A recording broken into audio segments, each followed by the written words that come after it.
Hi, I'm Glenda Atkinson with the Paducah Area Chapter of the American Red Cross, and thank you for joining us today. We have a special guest with us today. Dr. Kenneth Brown is our chairman of our disaster services. Kenneth Brown works with us in all areas of disaster services, which includes not only preparedness, in helping the community become prepared for any event that might be going on, but also in disaster response. Dr. Brown, thank you so much for being with us today. Thank you, Glenda. This is a privilege of mine to come and be with you on this program and to represent our Paducah area chapter of the American Red Cross. Well, Dr. Brown, we have a good number of volunteers here in the Paducah area, in McCracken County. We also provide disaster services in Ballard County and in Livingston County, and right now in Hickman County we are helping, we're providing services down in Hickman County as well, and have a number of volunteers. And could you share with us what a person actually goes through to become a trained disaster response volunteer? Well, that's a good question, and it's a very important question. I would like to address that. As you've mentioned, that we represent 4 counties, McCracken and Ballard, Livingston and Hickman.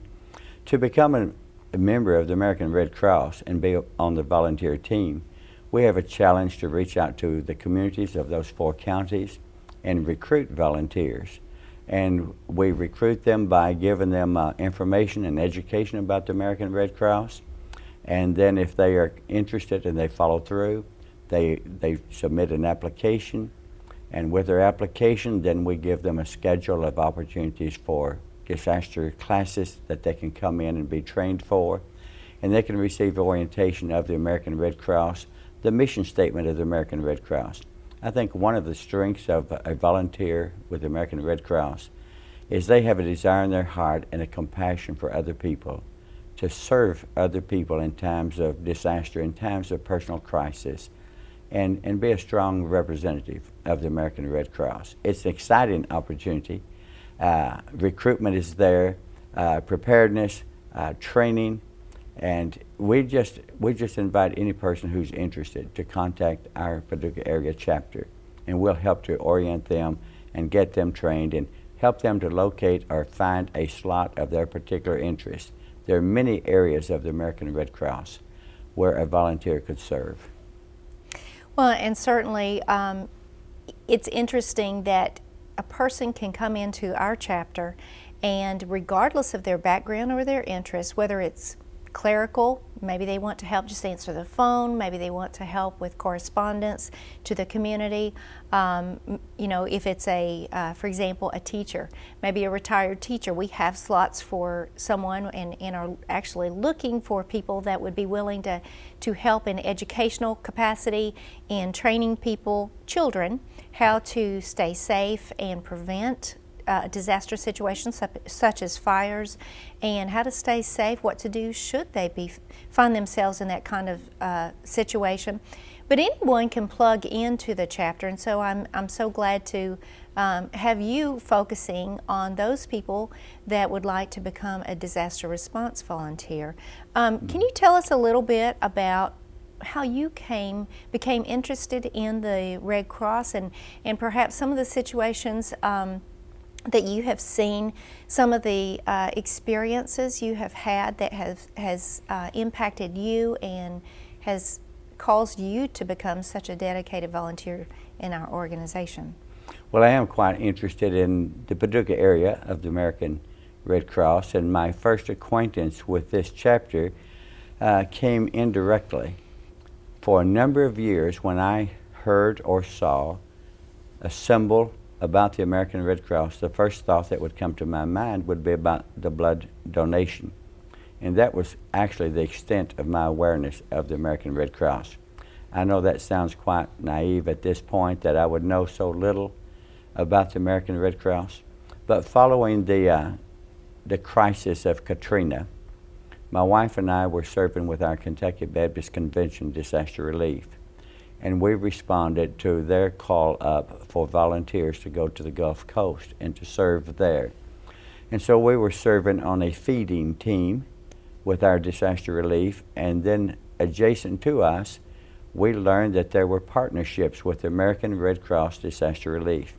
Those partnerships included the Southern Baptist Disaster Relief as well as partnerships with the Salvation Army.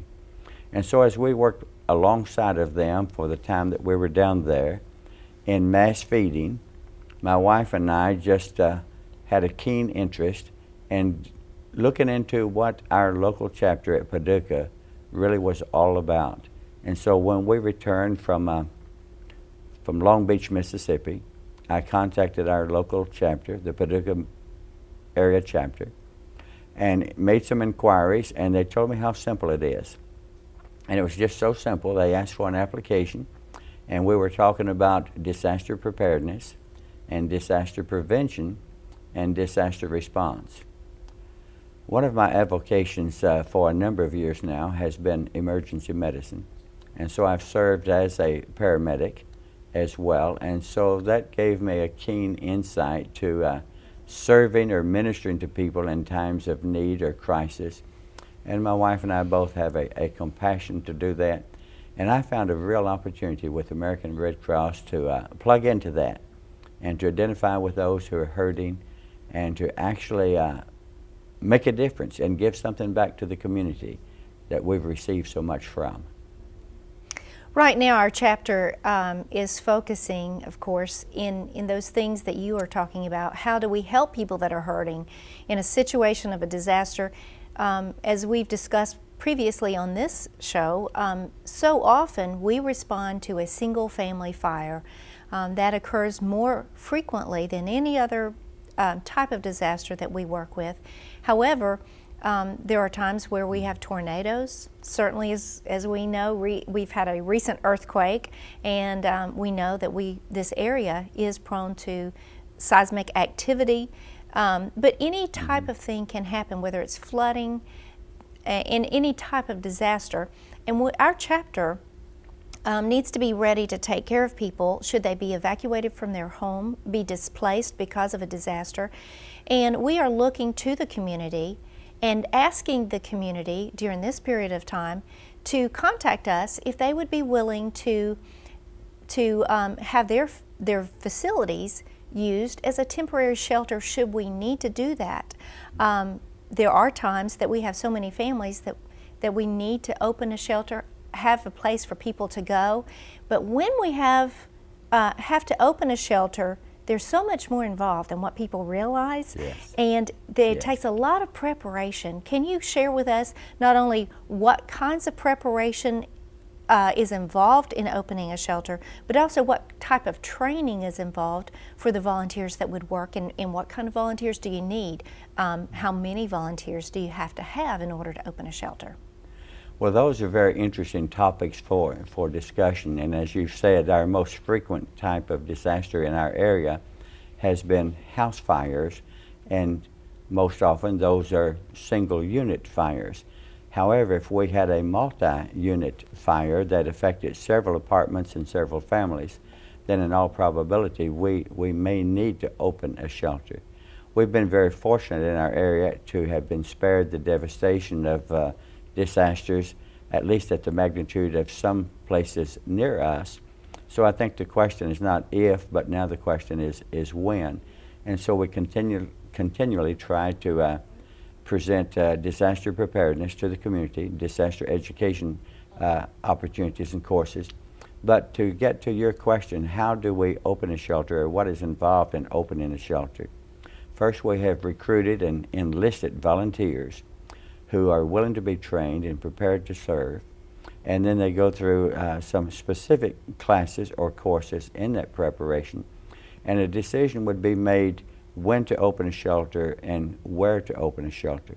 So if we step back just for a moment, before we can open a shelter, our chapter is involved in securing shelter agreements with civic organizations or churches or other locations in our area, whereby our chapter could have an agreement with them that in case of an emergency, a disaster, that we needed to house more than just a few persons, that we could have the privilege to open their facility as an emergency shelter. Now, when we open a shelter, one of the things that's on our mind is how soon can we close that shelter? Because the American Red Cross the American Red Cross responds to emergency needs, and these are not long-term care for those who are experiencing disaster. So I think about three phases of the shelter: time that we open it, a time that we sustain it, and then closing the shelter. In order to open a shelter, of course, the American Red Cross has a relationship with the National American Red Cross and the National Shelter System. So we have communication upline and downline in that. But on the local level, we would need a shelter manager.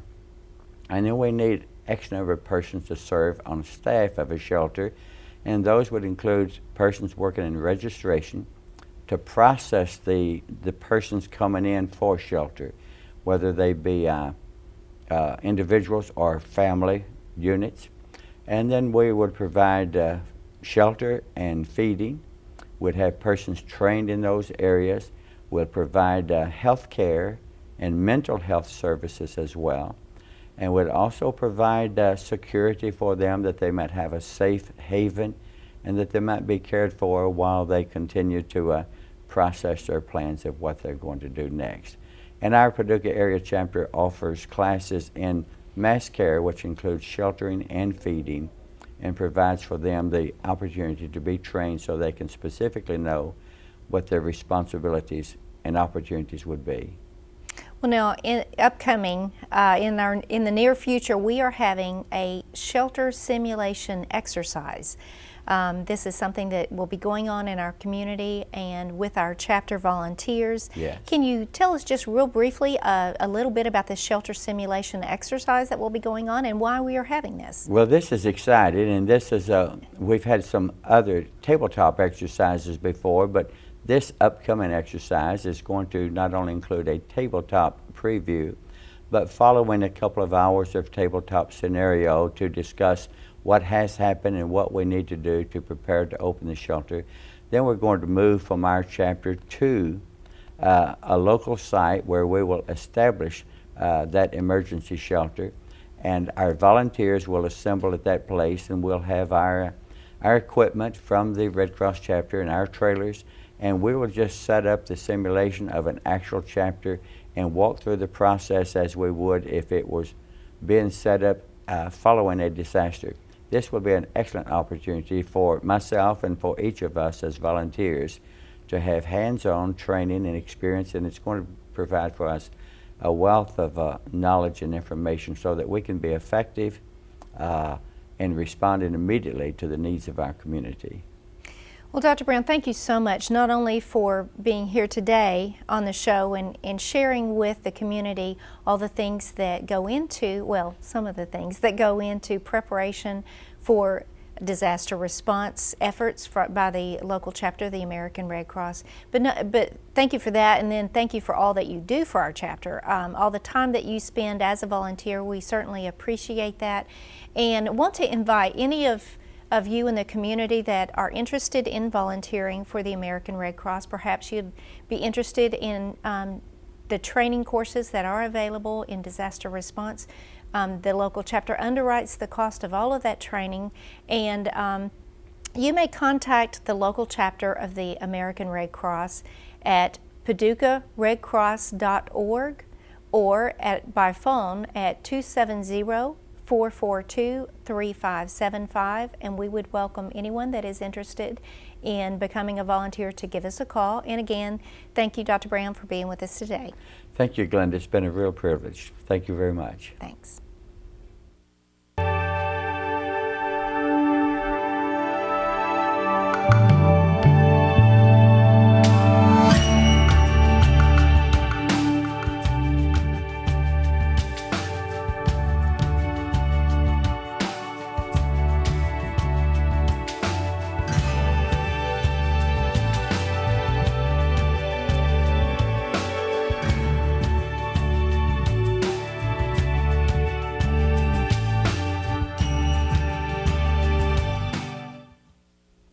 Hi, welcome back. We have with us for the second part of this show, Tom Clark, who is with the West Kentucky Disc Golf Club. And Tom, thank you for being here today. the West Kentucky Disc Golf Club has partnered with the American Red Cross for a new event that we are going to have as an annual disc golf tournament and a disc golf weekend, a family weekend, and we're very excited about it because we think it's just going to be a fun event for the community. And I don't know that much about disc golf. I have certainly known that about disc golf on a little bit about disc golf. I knew it existed, but I don't really understand much about it. So I may not be the only one in the community. So can you tell us a little bit about disc golf in general and about the event that we have coming up to benefit the American Red Cross? Sure. Disc golf is played a lot like regular ball golf. Every time you make a throw, that's considered a stroke, and your object is to get it into a basket, a disc catcher, and you just count the number of strokes you had, and the guy with the lowest score wins. So it works a lot like golf, except it's cheaper. The thing that disc golfers love is that it's free to play usually. Discs are between $9 and $16 kind of thing. So we just like to get out and have fun and play. And so we organized this club to not so that we could play, but just so we could have different competitions and those kinds of things. But one of the things that we wanted to do with that is to promote the sport through things like charity events. And so when the Red Cross said that they wanted to partner up, we were thrilled and excited to do it. So the idea came to do a Red Cross disc toss where anybody could get involved, not just people that had played for a long time and know the sport backwards and forwards, but where people for the first time could come out, or maybe they've seen it, or they got a Frisbee at home and they've thrown it at a tree before, but would like to see how this kind of game would work. And the great thing about disc golf is you can play with your buddies or you can play with your family. And so like I have a 9-year-old son who always wants to do something with Dad, and Dad loves Frisbee, so I can throw it once, then he can throw it once, and we just kind of go out in the field or the woods and have a good time that way. Well, Tom, I have a Frisbee at home. And I'm noticing that you have a whole stack of Frisbees, and you came in this morning with a bag that has all these different Frisbee. Well, excuse me, these are discs. These are not Frisbees. We, of course, usually refer to these discs as Frisbees, and often you hear people say Frisbee golf, but it actually is disc golf officially. Can you tell me what the difference is? Because to me, I do see that they look a little different, but for the most part, they look primarily the same, and obviously they have a different function. Can you explain to me how this all works? Sure. The main difference between this and a regular Frisbee one you'd buy at just a regular store is they're a little bit smaller. A regular Frisbee would come out and be a little bit wider, and they're lighter. These tend to have more density, and they have a different kind of profile. But because they're smaller and lighter, they tend to fling a little bit better. But there's a difference even amongst the discs. If you kind of will look at these two, you'll see that one has kind of a wide edge and one has a narrow edge. And Frisbee technology has come along to where the narrower the edge, the further it will go. And so you want to use one of these primarily when you play disc golf, because if you used a regular Frisbee, it might tend to hit the chains and bounce off. And so your whole goal is to get it in the basket. And so in order to do that, you gotta have the right kind of Frisbee. When these go in, it'll hit these chains and then drop into the basket. And regular Frisbees just don't seem to work as well, though lots of people start with them quickly. For $8, $9, you can get into the sport with just 1 or 2 discs. So that's the best way to go. So if someone is standing back and they are throwing the Frisbee at the, now what do you call these? The baskets? The basket. Okay, so if you're throwing this at the basket. The target. Or the target, how hard do you have to really hit it hard for it to land in the basket, and can it land anywhere around the basket, or it actually has to go inside? It actually has to go in the basket. The whole idea is on your approach, you want to get it as close or into the basket as possible. But if, We for have- example, that one didn't make it, so from there you'd have to pick it up and get it into the basket the rest of the way.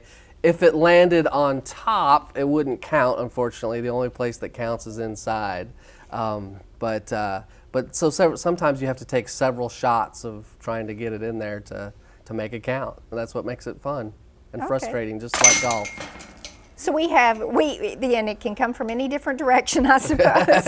Right, yes. And wind has a lot to play with it, if the wind's facing you or against you and all those kinds of things. Because it's a Frisbee, the wind will catch it and take it, any kind of different direction. You never know where they're going to go, kind of thing. Okay.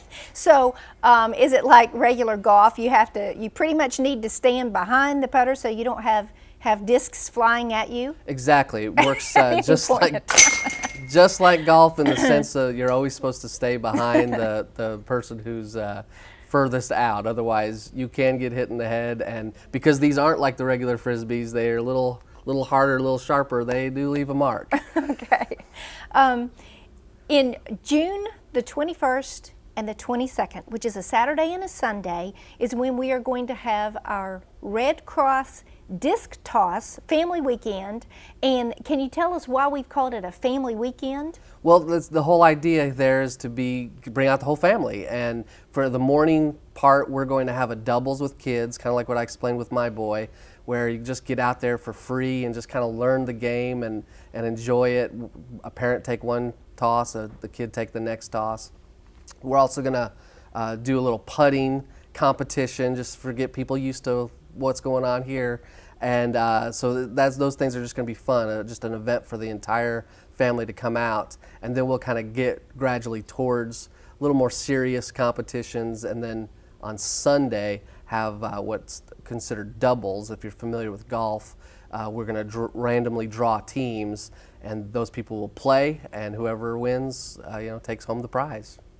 Well, can you explain a little bit about how this is going to help the Red Cross?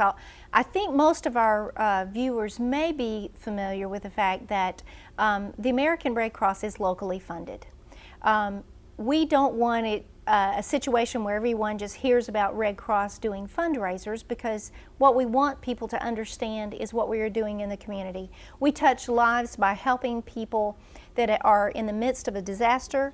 We help bring disaster response and relief by providing temporary sheltering, clothing, food, and just helping ease the trauma of a disaster situation. And to do that, we have to have funds to do that.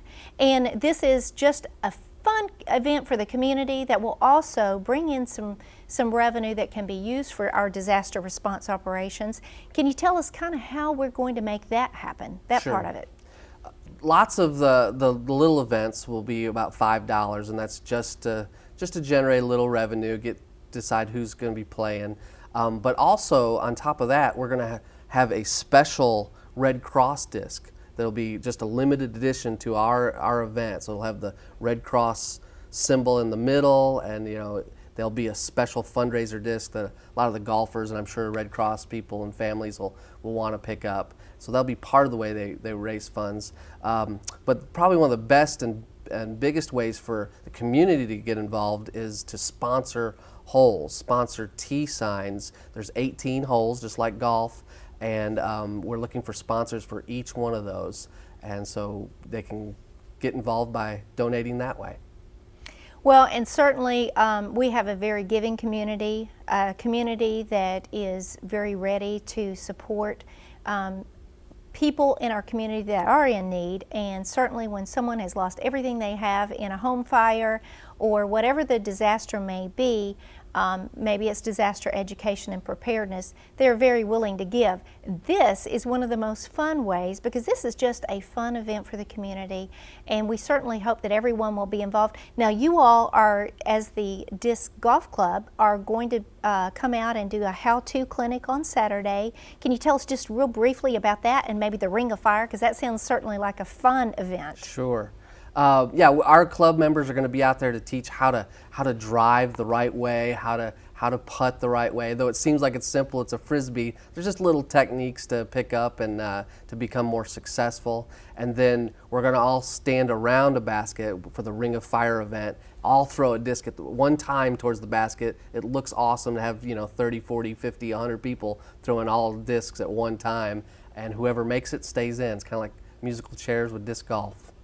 Now, can you tell us a little bit about the prizes that people will win for these different events, the winners of the events, and maybe throughout the day? We're doing door prizes for the events. If you win the event, you get a prize, but then we're also going to do just random participation prizes. So you don't have to win in that situation. We want everybody to have a chance to be a winner that day. And then the doubles tournament will split the money between the Red Cross and whoever wins the tournament. So, well, now, Tom, on Sunday afternoons, it's my understanding that the Disc Golf Club goes out and plays at Stuart Nelson Park, just down the street from Noble Park. And they go out on Sunday afternoons and play there. I know that there are a couple of other golf courses, disc golf courses in the community, and I guess anyone is welcome to come out and join and just join the people there and play. And right. Can you tell us a little bit about that? Sure. You do not have to be a member to come out and play. We get together at 1 o'clock at the first hole. There's a pavilion near the first hole at Stuart Nelson, and sometimes we play doubles, but sometimes we play singles. We just try to come up with different games, but it's one of the best ways to learn how to play. You don't have to feel like, oh, I don't know how to play, so I can't go out. That's how you learn, is you just get together with right. guys that do it. And there are 2 other courses in the area that have similar situations, but we're all trying to become one club. Well, thanks so much, not only for being here today and showing us a little bit about the game of disc golf, but also for helping the American Red Cross and helping with this fundraiser. And I want to invite the community to come out and join us. Again, that is June the 21st and 22nd at Stuart Nelson Park. The events will begin Saturday at 9 a.m. and to register for the events on Saturday or the Sunday afternoon tournament, which would begin at 1 o'clock, you can contact our office at 270-442-3575 or by email, and that is at arc@paducahredcross.org.